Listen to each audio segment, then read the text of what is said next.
Hello, it's Doug, the 2-Minute Gardener. We're going to compare top cast versus stamped concrete. Two different ways that you can do a finishing method to your concrete that produce very different results. Both cost about the same depending on how elaborate the stamps are, but both are used for different purposes, and we're going to take a look. So let's start with stamped. So these are all examples of stamped. Yeah, this is actually stamped. It's stamped to make it look like wood, but it is actual concrete. So that's one of the cool things about stamped. You can create all kinds of effects. That one is just, it looks like satilla tile, but again, it's a stamped concrete made to look like tile. This one here is more of the old granite kind. So here's how you actually do a stamped concrete. And this guy is showing you how to do stamped by doing some stomping on it, which is not the typical way, but it is a method to use when you're dealing with small parts of it.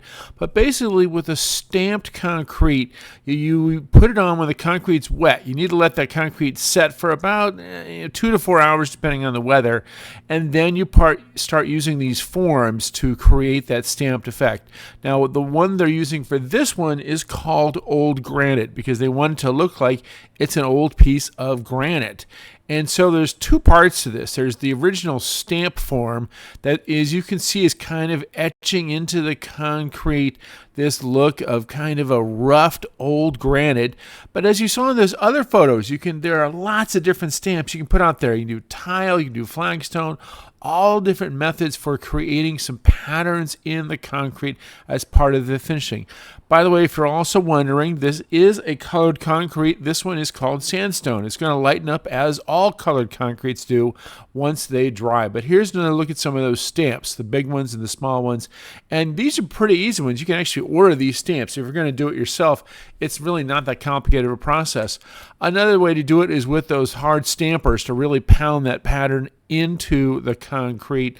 Again, when it's wet, you need to let that concrete get hard enough that where you can walk on it. Now notice also he's using a little chiseling thing to kind of rough up the control joints. You know, the illusion really works well if you do that extra little detail. And by roughing up the control joints, again, it gives the illusion that it's just kind of a rough rock finish. So again, this is stamped concrete. The stamp is called old granite. The color is called sandstone. Here's what it looks like when it's all finished.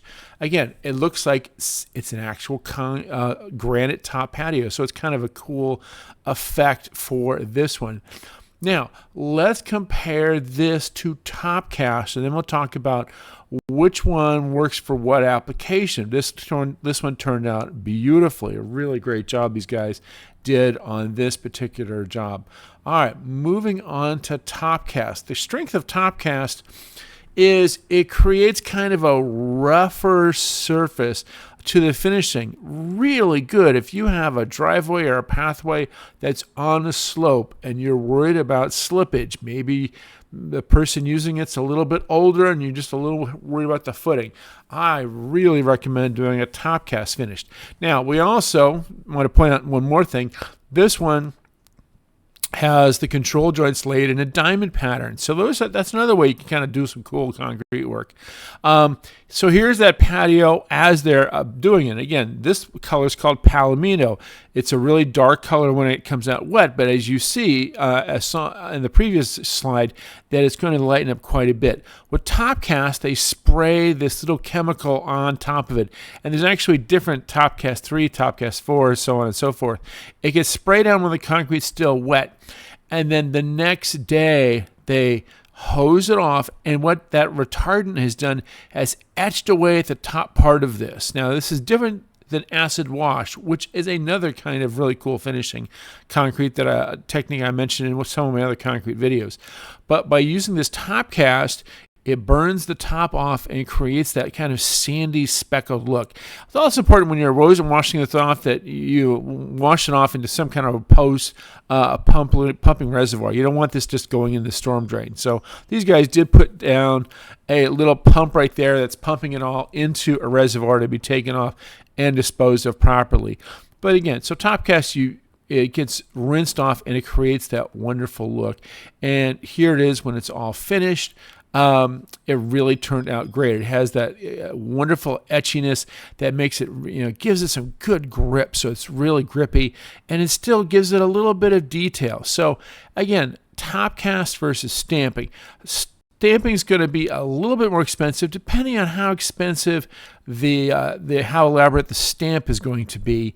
But top cast is really great, especially as you can see here. This driveway is on a slope.